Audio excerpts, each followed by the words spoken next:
SNMR Sridhar గారు రాసినటువంటి అరవింద నేత్ర 121వ భాగం. టీవీలో షో చూసిన అన్విత, రాధమ్మ వదిన అన్నయ్య మీద గెలిచేసింది చూడు అని చూపిస్తుంటే, నేత్రమ్మ అన్నయ్య మీద గెలవడం ఏంటమ్మా, నాకేం అర్థం కావట్లేదు. అది కాదు రాధమ్మ, వదిన ఇప్పుడు వేరే కంపెనీలో డిజైనర్గా పనిచేస్తుంది కదా. పొద్దున జరిగిన ఫ్యాషన్ షోలో వదిన చేసిన డిజైన్స్కి ఫస్ట్ ప్రైజ్ వస్తే అన్నయ్య వాటికి సెకండ్ ప్రైజ్ వచ్చింది. అలాగా, అయితే నేత్రమ్మ అనుకుంది సాధిస్తుందన్నమాట. చాలా సంతోషమమ్మా. అవును రాధమ్మ, నాకు కూడా చాలా సంతోషంగా ఉంది. కానీ అన్నయ్య సెకండ్ ప్లేస్లో రావడం కూడా నాకు నచ్చలేదు. వీళ్ళిద్దరూ వేరువేరుగా కాకుండా ఒకే చోట ఉండి ఇద్దరూ ఒక్కటిగా గెలిస్తే ఎంత బాగుంటుంది. నిజమేనమ్మా, అరవింద్ బాబు పట్టుదల వదలడు, నేత్రమ్మ తన పంతం విడిచిపెట్టదు అనుకుని దిగాలుగా వెళ్ళిపోతే, నాకు నిక్కీకి అన్నయ్య వదిన దగ్గరుండి పెళ్లి చేయాలి. కాలనీ వీళ్ళని చూస్తుంటే అసలు నాకు నిక్కీతో పెళ్లి జరుగుతుందా అనుకుంటూ నిట్టూర్చింది అన్విత. కంగ్రాచులేషన్స్ అక్క, నువ్వనుకుంది సాధించావు. సన్నగా నవ్వి తన క్యాబిన్కి వెళ్ళిపోతుంటే, ఏమైందక్క, బావకి నువ్వు చేసిన ఛాలెంజ్లో ఫస్ట్ స్టెప్ గెలిచిన ఆనందం నీ ముఖంలో లేదేంటి? అదేం లేదురా, హ్యాపీగానే ఉన్నాను. నువ్వేంటో నాకు తెలీదా? ఏమైందక్క? ఇంతలో నేత్ర 2 years తర్వాత ఆ అరవింద్ కంపెనీ మీద మనం గెలిచినందుకు మనం పార్టీ చేసుకోవాలంటూ వచ్చాడు విక్రమ్. ఇదేం పెద్ద షో కాదు కదా విక్రమ్, అలాంటివన్నీ వద్దులే. ఆ మాటకి లోపలికి వస్తున్న ప్రకాష్, అలా అనకమ్మా, షో చిన్నదైనా 2 yearsగా ఎంత కష్టపడ్డా మాకు రాని ఫలితం 2 నెలల్లో నువ్వు సాధించావు. మన కోసం కాకపోయినా మన కింద పనిచేస్తున్న ఎంప్లాయీస్లో కాన్ఫిడెంట్ తగ్గకుండా ఉండడం కోసమైనా ఈ పార్టీ. సరే అంకుల్, ఒక్క 5 minutes వచ్చేస్తాను అనడంతో అందరూ వెళ్ళిపోతే, తనకి పర్సనల్ యూస్ కోసం ఇచ్చిన చిన్న రూమ్లో ఫేస్ వాష్ చేసుకోవడానికి వెళ్ళిన నేత్రకి అద్దంలో కనిపిస్తున్న తన ప్రతిబింబాన్ని చూసుకుంటుంటే, మొహం మీద అందంగా ఉండే బొట్టు, మెళ్ళో పచ్చగా మెరిసే పసుపు తాడు, తల నిండా పూలతో ఎప్పుడూ నిండుగా తన కనిపించే రూపం ఇప్పుడు సన్న బొట్టుతో పోనీటైల్ వేసుకొని టీషర్ట్ జీన్స్ ప్యాంట్ మీద కనిపిస్తుంటే, నేను గెలిచానా అంటూ తన మనసు తననే ప్రశ్నిస్తున్నట్టుగా అనిపిస్తుంది. ఇంత కష్టపడి గెలిచినందుకు ఆ సంతోషాన్ని తన మనసు ఏమాత్రం తీసుకోలేకపోతుంది. దీనికి కారణమేంటి అనుకుంటే, ఏమో తెలీదు అన్న సమాధానమే వస్తోంది. అసహనంగా ఫేస్ వాష్ చేసుకొని వెళ్ళింది నేత్ర. డియర్ స్టాఫ్, 2 years తర్వాత మళ్ళీ మన కంపెనీ షోలో గెలవడం చాలా హ్యాపీగా ఉంది. అందుకు కారణమైన నేత్రని మనస్ఫూర్తిగా అభినందిస్తున్నాను అన్న ప్రకాష్ మాటలకి హాల్ మొత్తం చప్పట్లతో మారుమోగుతుంటే, థ్యాంక్ యూ అని సన్నగా చెప్పి అప్పటికే టేబుల్ మీద రెడీగా పెట్టిన కేక్ని తన చేత్తోనే కట్ చేయించాడు విక్రమ్. ఫస్ట్ పీస్ నేత్ర నోట్లో పెడుతుంటే చిరాగ్గా చేత్తో తీసుకుని థ్యాంక్ యూ అని చెప్పి, టైర్డ్గా ఉంది, ఇక నేను బయలుదేరుతాను అని చెప్పి కంపెనీ కారులో ఇంటికి వెళ్ళిపోయింది నేత్ర. ఆఫీస్కి వచ్చాక తను డిజైన్ చేసిన మోడల్స్ అన్నీ మరోసారి క్రాస్ చెక్ చేసుకుంటున్న అరవింద్ దగ్గరికి వచ్చిన స్టెల్లా, సారీ అరవింద్. సారీనా? దేనికి? ఈసారి షోలో మనం గెలవనందుకు. దానికి నువ్వేం చేస్తావు? డిజైన్ చేసింది నేను, నువ్వు జస్ట్ పర్ఫామ్ చేసావు అంతే. మరింత కోపం ఎందుకో? మీ ఆవిడ గెలిచినందుకా, లేక నీ రైవల్ కంపెనీ గెలిచినందుకా? రెండూ కాదు, నా సైడ్ నుంచి మిస్టేక్ ఎక్కడ జరిగిందోనని. అప్పుడే లోపలికి వస్తున్న ఆనంద్, నేత్రని మిస్ చేసుకోవడంలోనే నువ్వు మిస్టేక్ చేసావురా, అది నీకు అర్థం కావట్లేదు. ఆనంద్, నువ్వెంత గట్టిగా అరిచినా అదే నిజం. నేత్ర నిజంగానే టాలెంటెడ్ పర్సన్.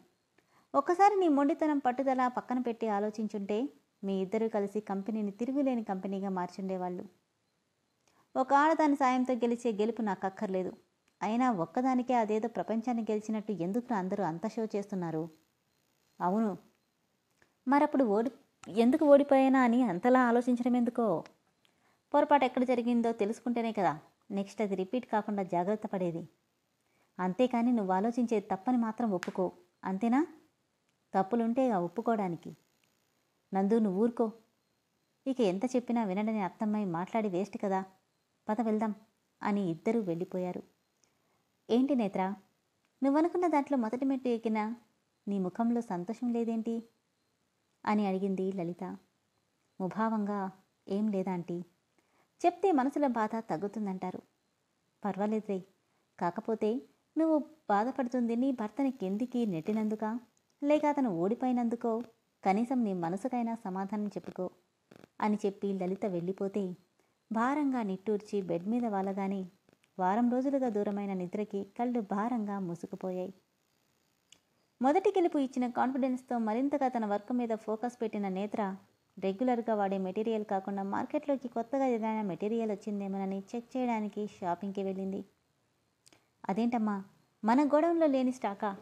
నీకేం కావాలన్న క్షణాల్లో నీ ముందుంటుంది. దానికోసం మళ్ళీ నువ్వు వెళ్ళడం ఎందుకు? పర్వాలేదు అంకుల్, మనం స్పెషల్గా ఆర్డర్ ఇచ్చి చేయించే మెటీరియల్ కంటే డిఫరెంట్గా ఉండే ఎన్నో వెరైటీస్ మార్కెట్లో దొరుకుతాయి. అందుకే అలా వెళ్ళొస్తాను. అలా అయితే విక్రమ్ని కూడా తీసుకెళ్ళు. డిజైనర్స్ కదా మీరిద్దరూ, డిస్కస్ కూడా చేసినట్టుంటుంది. వద్దులేండి అంకుల్, విక్రమ్ ఎంత ఫ్యాషన్ డిజైనర్ అయినా ఆడవాళ్ళ ఇష్టాల్ని అంత త్వరగా క్యాచ్ చేయలేడు. పర్వాలేదు, నేను మేనేజ్ చేసుకోగలను అని చెప్పి ఒక్కటే బయలుదేరింది నేత్ర. పెద్ద పెద్ద మాల్స్లో కాకుండా సాదా సీదా మనుషులు రెగ్యులర్గా తిరుగుతుండే కమర్షియల్ స్ట్రీట్కి వెళ్ళింది. అక్కడున్న చిన్న చిన్న షాప్స్ అన్నీ చూసుకుంటూ వెళ్తున్న నేత్రకి తమ గోడౌన్లో కంటే కూడా చీప్ అండ్ బెస్ట్గా కనిపిస్తున్న డిఫరెంట్ టైప్స్ ఆఫ్ క్లాత్ని చూస్తూ ఇక్కడ చాలా వెరైటీస్ ఉన్నాయి. ఎప్పుడు హై క్వాలిటీతో కాకుండా బిలో మిడిల్ క్లాస్ వాళ్ళు కూడా వేర్ చేయగలిగేలా ఈసారి దగ్గరగా ఎవరో నలుగురు కుర్రాళ్ళు ఫుల్గా మందు తాగి ఎదురొస్తున్న వాళ్ళని కామెంట్స్ చేసుకుంటూ వస్తూ అటూ ఇటూ చూసుకుంటూ వస్తున్న నేత్రకి డాష్ ఇచ్చారు. ఏయ్, కళ్ళు కనిపించట్లేదా? వాళ్ళల్లో ఒకడు తనని పైనుండి కింద వరకు చూసి, కళ్ళా చాలా బాగా కనిపిస్తున్నాయి, నీ అందాన్ని చూస్తుంటే కొరుక్కు తినేయాలనిపించేంత బాగా కనిపిస్తున్నాయి అనగానే మిగిలిన ముగ్గురు గట్టిగా నవ్వేశారు. ఏంట్రా వాగుతున్నావు? ఒళ్ళు తిమ్మిరి తిమ్మిరిగా ఉందా?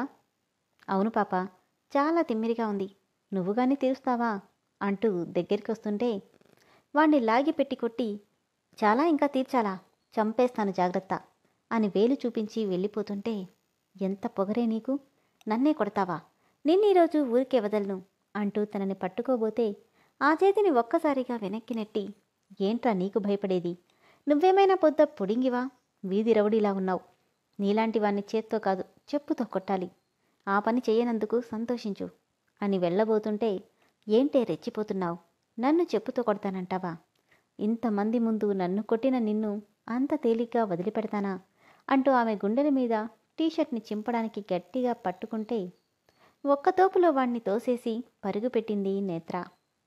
రేయ్, దాన్ని ఈరోజు వదలడానికి వీల్లేదు, పట్టుకోండిరా అంటూ నలుగురు వెంటపడితే వాళ్ళకి దొరకకుండా చాలాసేపు పరిగెత్తిన నేత్ర ఆయాసపడుతూ తన అడుగుల్లో వేగం తగ్గించడంతో, ఇప్పుడు ఎక్కడికి వెళ్తావే అంటూ వెనకే వచ్చిన రౌడీ ఆమె షర్ట్ పట్టుకుని గట్టిగా లాగడంతో అది కాస్త బ్రాతో సహా కింద వరకు పూర్తిగా చిరిగిపోతే, అమ్మా అని గట్టిగా అరుస్తూ ముందుకు పడిపోయింది నేత్ర.